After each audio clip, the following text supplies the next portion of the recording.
Hi friends, tricks and games YouTube ചാനലിലേക്ക് സ്വാഗതം. 2027 July മാസം നടന്ന +1 ഇംഗ്ലീഷിൻ്റെ ചോദ്യപേപ്പറാണ് നമ്മൾ ഡിസ്കഷൻ നടത്തിയിരുന്നത്. നമുക്കതിൻ്റെ ബാക്കി ചോദ്യോത്തരങ്ങൾ കൂടി നോക്കാം.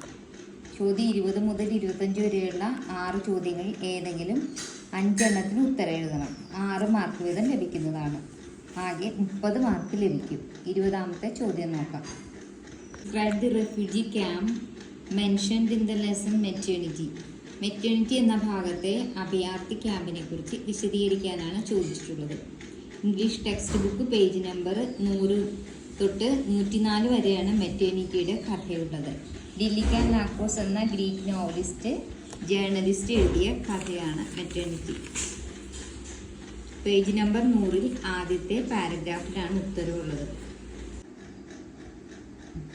മെറ്റേണിറ്റി ക്യാമ്പിനെ പറ്റിയാണ് വിശദീകരിക്കുന്നത്. It was more than a month since they were at the Marseilles and the camp of Armenian refugees on the outskirts of the town already took it like a small village. They had settled down in any way they could, the richest under tents. Richest ആയ ആൾക്കാർ ടെൻറ്റിലായിരുന്നു താമസിച്ചിരുന്നത്.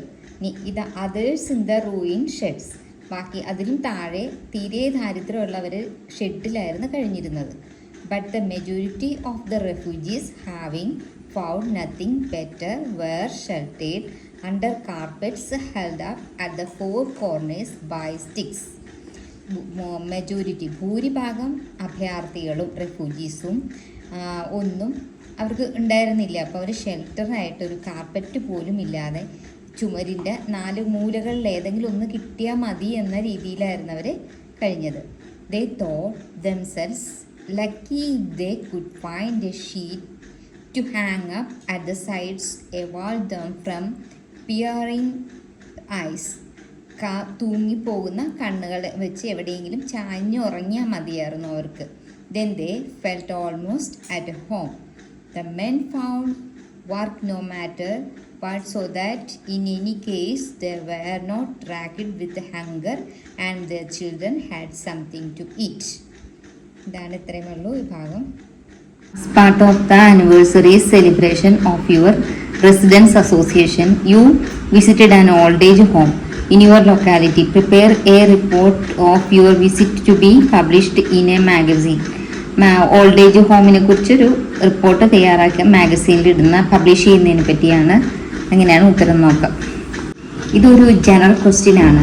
നമ്മുടെ പരിസരത്തുള്ള residence അസോസിയേഷന്റെ വാർഷിക ആഘോഷ പരിപാടിയുടെ ഭാഗമായി അടുത്തുള്ളൊരു വൃദ്ധസദനം നാം സന്ദർശിക്കുന്നതാണ്.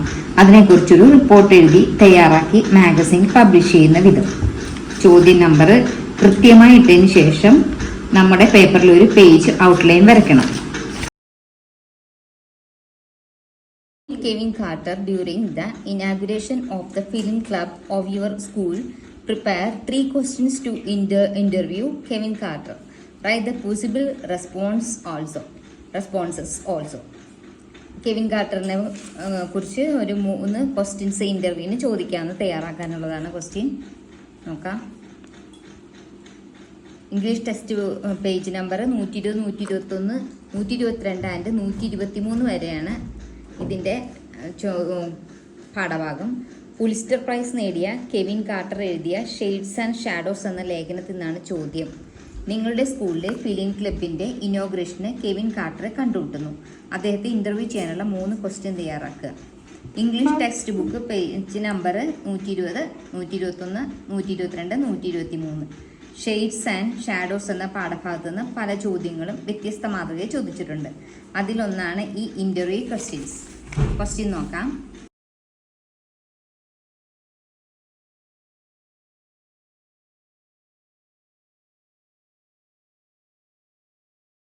ാമത്തെ ക്വസ്റ്റ്യൻ ആണ്. Washington was hurt and shocked to hear that his project was taken off. Emily, his wife, understood the disappointment of her husband. She sends an email to Mayor of Long Island, listing out of the advantages and necessities of such a bridge. Draft the email. Washington അസുഖബാധിതനായിട്ട് കിടക്കുന്നതുകൊണ്ട് അദ്ദേഹത്തിൻ്റെ ഭാര്യ ഒരു കത്ത് എഴുതുന്നതാണ് മേയർക്ക്. Long ഐലൻഡിലെ മേയർക്ക് ഒരു കത്ത് എഴുതുന്നതാണ്. എന്താണ് ഈ ഒരു bridge ഉണ്ടാക്കുന്നതിൻ്റെ ആവശ്യകതയെ പറ്റിയുള്ള ഒരു ഇമെയിലായിട്ട് തയ്യാറാക്കാനുള്ളതാണ് ഈ ക്വസ്റ്റ്യൻ. ഇമെയിൽ നോക്കാം. ക്രിട്ടിക്കൽ അപ്രിസിയേഷൻ ഓഫ് ചിന്വ ആച്ബേസ് പോം refugee mother and child.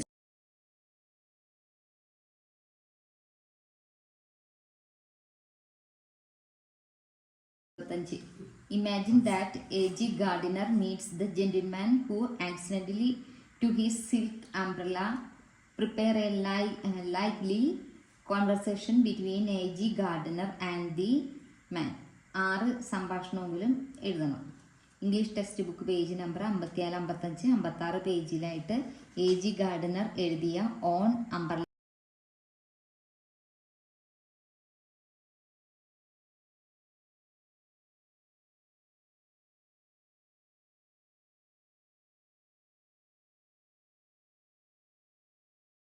Helen Keller's life changed a lot after the arrival of her teacher, Annie Sullivan. Prepare a speech to be delivered on teachers.